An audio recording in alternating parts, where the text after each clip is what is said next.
mbote lisusu bandeko nangana bandeko oyangai tokutani ndenge tomesana kokutana biso na bino bokozala surpris que bisika bolandaka ba information chaque jour bisika bo koma abonné pour na kolanda vérité ya mboka na bino na ba réalité nango nyonso bolamuki kaka boye ba bloquer ndaku mutu moya kota ezate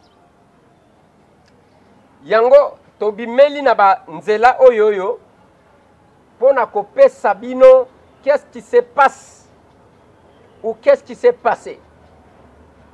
Lelo bakangi chaîne na biso ya YouTube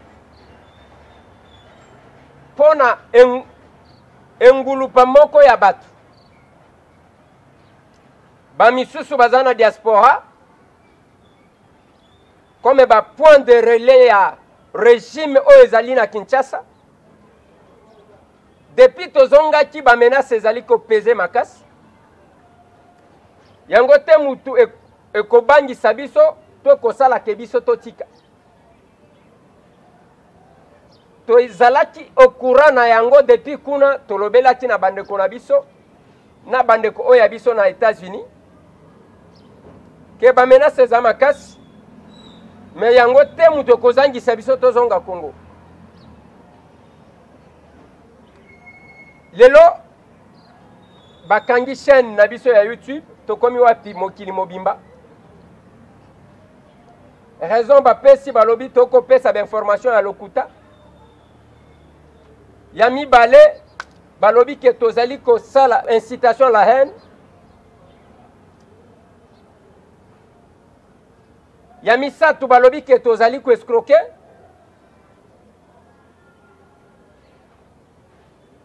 na makambu nyonso tu wana bakomi bino boko juge boko yeba lokola bisika bako koma kuna bakolo balingala te awa na telemi encore une fois de plus kosenga bandeko nanga oyo bazana mokili mobimba en général ba oyo bazana États-Unis bisika YouTube bazana siège nango en particulier. Je sais que ce n'est pas facile. Ce n'est pas que YouTube a foutu à kabiso ba million, mbongo amalonga pesa kabiso ezate. Mais un canal par lequel tozali ko pesa kabino ba information.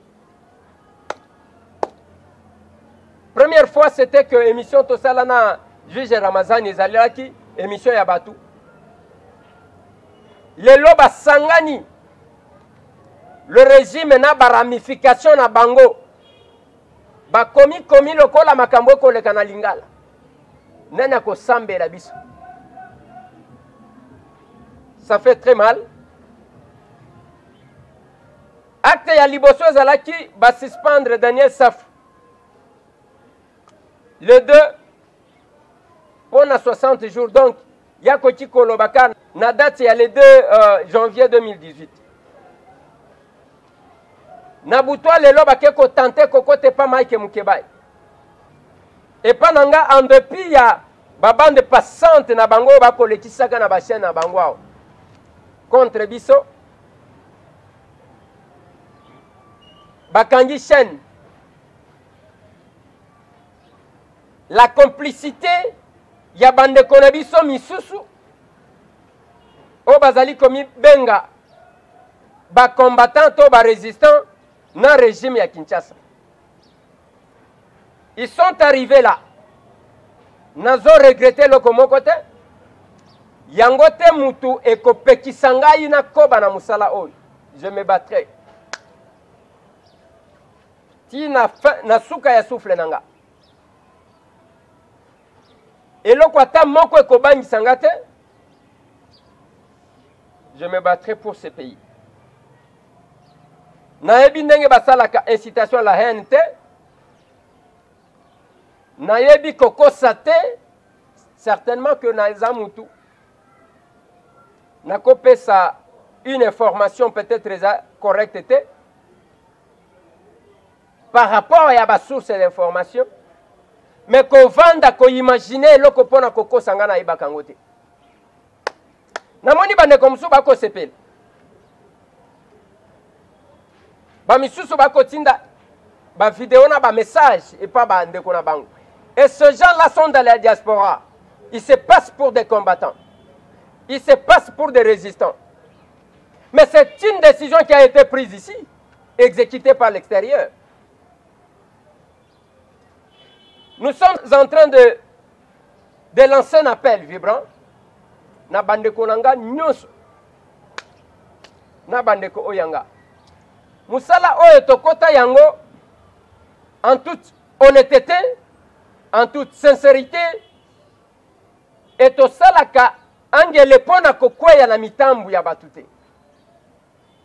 Pour ne pas tomber dans le piège et dans les bêtises. Aujourd'hui, la rigueur, ezali kosala batu mabe, et ils complotent contre nous. Nazati kobele la na bandeko ebele. Nalobi tozana ne ya identification, bokomona bakobima. Mais entre-temps bandeko, bokolandango na basite na bino, o tokokomela bino, eza na tokomi wapi, .info, et puis na site musu tokopesa bino. 2 sites.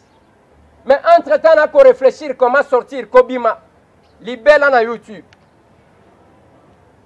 Pour tout le monde que YouTube, c'est facile à être manipulé. Bah, copier ça va information. Bazo vérifier n'engenini. Je sais que bazo a des difficultés. Faute ya koye ba langue, on manipule. Ba oyo ba kolo YouTube. Qu'est-ce qu'on fait? Bandeko nanga. Bino bandeko nanga bozana États-Unis. Bandeko nanga ibozali na Europe mobimba. Bandeko nanga bozana Canada. Boyebi numéro ya YouTube. Bozana possibilité à kokomela YouTube. Parce qu'on ne saura pas donner mot de passe na batu nyonso pour que bakoma. Mais boyebi numéro na bango. Nous dit que les États-Unis sont un pays à droit, et un pays à démocratie. Ce qui est au Koloba.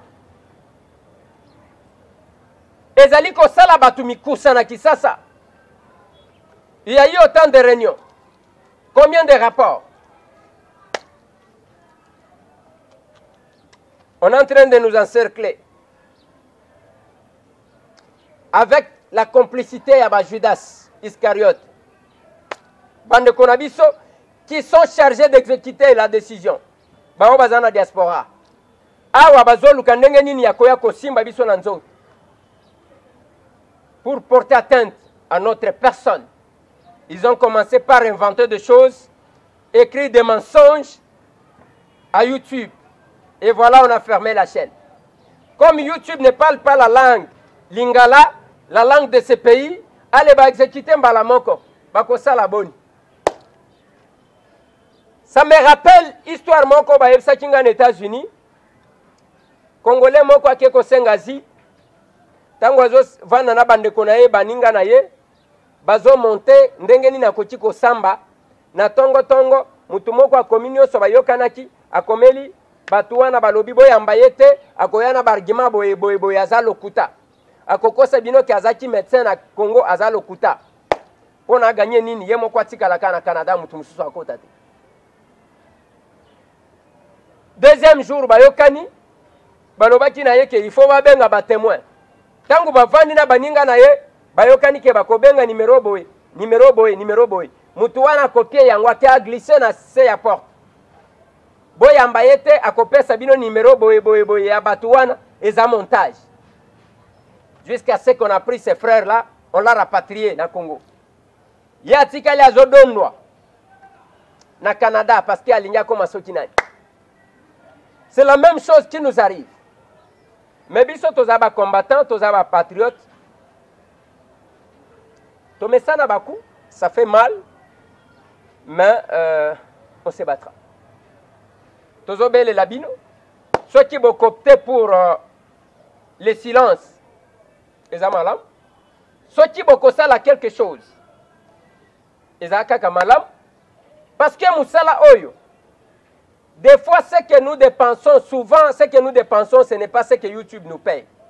On dépense plus. pour Internet, pour le terrain, pour vous amener ces informations-là. Mais le lot, eh ben, Cadena.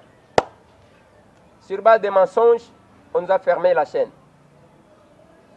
Je suis en train de réfléchir, il y a côté la Nandekonanga Ali, Mokolo Orao, Tolukata Nengenini ya Kokota Nanzela wana, parce qu'il faut nous rappeler que Ali Mokolo Orao m'a bien reçu aux États-Unis. Na Dallas Bisika Tokutana Kinaye, il nous a donné un laptop. À Kabela qui sur le laptop, na quelques accessoires. Où il appelle ça qui bisou. Toujours réfléchir, mais entre-temps, beaucoup de site nabino www.tokomiwapi.info. Beaucoup landa kaka. Toujours kop manakamwa YouTube wana. Ndeko Eliezer Tokokoma. On y arrivera. Il y a Ebele à Koloba Ezate. Ce sont des coups de choc, il y a parcours. Mais la vérité finira par triompher. Et je vous informe aussi que à tout moment, vous pouvez avoir d'autres nouvelles sur notre personne. Bokamote, Bokoye Bakina Sakabine. Tant que la Sakaba alerte est un modèle wana, et ça pour que Mutuna Sikazali, Azala informé, s'il a mesure de faire quelque chose, il peut le faire. Merci.